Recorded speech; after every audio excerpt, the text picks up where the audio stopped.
सो ये जो है सेकंड पार्ट है।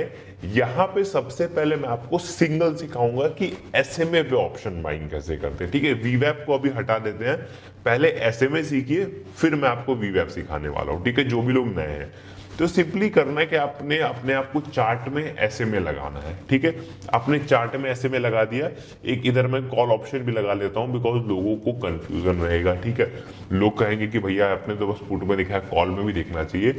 ठीक है, तो यहाँ पे एक कॉल ऑप्शन भी कोई हम सेलेक्ट कर लेते हैं। लेट्स सपोज हमने ये 300 रुपए वाली कॉल ऑप्शन सेलेक्ट कर ली। ओके, वीवैप हटा देते हैं। आपको यहाँ पे दो टाइम फ्रेम याद रखना है ऑप्शन बाइंग के लिए। ठीक है, यहां पे मैं आपको दो टाइम फ्रेम यहां पे रिकमेंड करने वाला हूं, वही दोनों टाइम फ्रेम आपको यूज करना है इन स्ट्रेटेजीज को अप्लाई करने के लिए। सबसे पहला टाइम ये है मार्केट 9:15 पे जब खुलती है, 9:15 से 10 बजे के बीच का क्रॉसओवर। क्रॉसओवर मतलब क्या कि जब भी मार्केट एसएमए को क्रॉस करे, नीचे से ऊपर की तरफ जाए, वहां पे आपको ट्रेड लेना है 9 से 10 के बीच में। ठीक है, पहला टाइम फ्रेम आपको ये याद रखना है। देखो मार्केट दुनिया भर का क्रॉसओवर देगी, सुबह को भी ऊपर निकलेगी, फिर 11 बजे भी ऊपर जाएगी, नीचे जाएगी। अगर आप दिन भर अगर आप करोगे ना क्रॉसओवर पे ट्रेड, आप ट्रैप हो जाओगे। ठीक है, सिंपली आपको क्या करना है, आपको दो टाइम फ्रेम में करना है, 9 से 10 के बीच में, फिर इधर जो है 1:20 1:25 के बाद पे जो भी क्रॉसओवर आते हैं, मतलब 1:20 1:15 के बाद के जो क्रॉसओवर होते हैं ना, 2 बजे तक के बाद, मतलब उसके बाद कोई भी टाइम फ्रेम आप यूज कर सकते हो। मतलब 1:15 1:20 के बाद आपको देखना है, शाम में कितना 1:15 1:20 के बाद का जो भी क्रॉसओवर हो वहां पे ट्रेड करना है। दो टाइम फ्रेम क्या है, सुबह 9:15 के बाद और शाम में 1:15 1:20 के बाद। ठीक है, इस टाइम फ्रेम पे आपको क्रॉसओवर को ट्रेड करना है। अब करना क्या है, जो भी कैंडल एसएमए को क्रॉस करती है, ठीक है, जो भी कैंडल एसएमए को यहां पे क्रॉस कर, लेट्स सपोज इस कैंडल ने एसएमए को क्रॉस किया, तो इसी कैंडल पे आपको ट्रेड लेना है। स्टॉप लॉस क्या बनेगा, जो कैंडल क्रॉस करेगी एसएमए के ऊपर सस्टेन करेगी, मतलब एसएमए के ऊपर क्लोजिंग आएगी। ये देखिए एसएमए के ऊपर क्लोजिंग आई है, इसी कैंडल पे आपको ट्रेड लेना है, इसी कैंडल का लो का स्टॉप लॉस लगा के। ठीक है, आपको देखो यहाँ पे कितना बढ़िया सा ट्रेड मिला। सिंपली हम आ जाते हैं यहाँ पे लॉन्ग पोजीशन में, यहाँ पे एंट्री बनी कैंडल की, जहां क्लोजिंग आई, इसी कैंडल का लो का स्टॉप लॉस था, और कितना बेहतरीन यहाँ पे टारगेट देखने के लिए मिला। ठीक है, आपकी एंट्री कहाँ बनी, लगभग 437 पे एंट्री बनी, मार्केट ऑलमोस्ट गई 560 तक। यहाँ पे मोर देन जो है 120 पॉइंट्स यहाँ पे देखने के लिए मिले। ठीक है, क्लियरली कट टू कट। तो जो भी क्रॉस ओवर होता है, मतलब सुबह के टाइम नीचे से मूविंग एवरेज का क्रॉस ओवर कैंडल कर रही है एसएमए का, उस कैंडल पे स्टॉप लॉस लगा के आपको स्टॉप लॉस लगा के ट्रेड लेना है।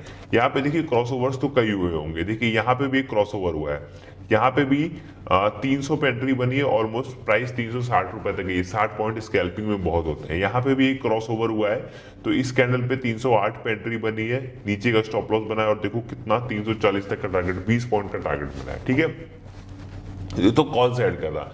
अब आते हैं पुट साइड में।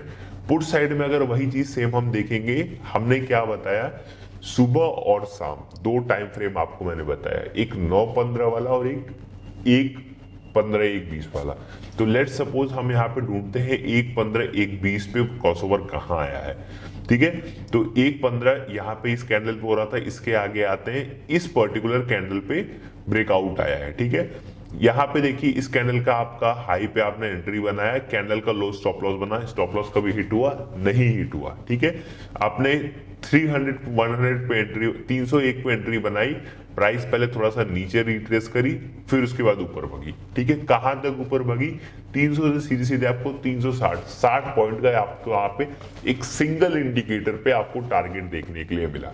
ठीक है, तो इस तरीके से आपको एसएमए का यूज करना है। एसएमए पे हीरो जीरो कैसे करते हैं वो भी मैं आपको समझाऊंगा आगे आने वाले पार्ट्स में, बट फिलहाल में समझिए एसएमए का जब भी क्रॉसओवर हो आपको ट्रेड लेना है। एक चीज और मैं आपको ध्यान में बता देता हूं, ध्यान में रखिएगा कि जब भी एसएमए के ऊपर कैंडल क्लोज करे, आपको एंट्री किस तरीके से करनी है। एसएमए के जब भी ऊपर कैंडल, मान लो ये कैंडल क्लोज हुई और अगली कैंडल इस कैंडल का हाई क्रॉस करे, ठीक है, आपको एंट्री कब करनी है। लेट्स सपोज एसएमए के ऊपर एक कैंडल क्लोज हुई है, अगली कैंडल अगर तुरंत लाल बनने लग रही है ना, तो एंट्री नहीं करनी है। ये बेसिक पॉइंट है, छोटी सी चीज है, आपको बहुत बड़े लॉसेस से बचा सकती है। मैं इसको पर्सनली इसी तरीके से फॉलो करता हूँ। क्या है, कैंडल बनी, एसएमए के ऊपर आई, अब तुरंत अगली कैंडल लाल बनने लग रही है तो एंट्री नहीं लेनी है जबरदस्ती। मार्केट जब पिछली कैंडल का हाई तोड़े, ये एसएमए वाली कैंडल बनी ना, अब ये कैंडल अगर हाई तोड़ रही होगी इसका, तब आपको एंट्री लेनी है। मतलब कि जो कैंडल यहाँ पे ये बनी है ना, इसी कैंडल का जब हाई टूटने लगे, मतलब जो नेक्स्ट कैंडल है इसका हाई जब तोड़ने लगे, तब आप एंट्री लो। ठीक है, सेफ्टी। ये कैंडल अगर तुरंत नीचे आने लगेगी तो एंट्री मत लीजिए। ठीक है, कट टू कट सिंपल चीज। यहाँ पे सुबह वाले ट्रेड में क्या हुआ, एंट्री यहाँ पे बनी इस जगह पे, अगली कैंडल जैसे इसका हाई तोड़े, मान लो इस कैंडल पे एंट्री बन रही है, दिख रही है आपको, ये वाली जो कैंडल थी अगर नीचे आने लगती तो मैं एंट्री नहीं लेता। मैं पर्सनली यही फॉलो करता हूँ, इस कैंडल का जो हाई है अगली कैंडल जैसे तोड़ने लगे धीरे से एंट्री ले लीजिए। सिंपल सा ये सॉल्यूशन है। तो आई होप आपको समझ में आ गया होगा कि एसएमए पे ऑप्शन बाइंग कैसे करते हैं। अब मैं आपको अगले पार्ट में समझाता हूं कि एसएमए वीवैप को कंबाइन करके कैसे ऑप्शन बाइंग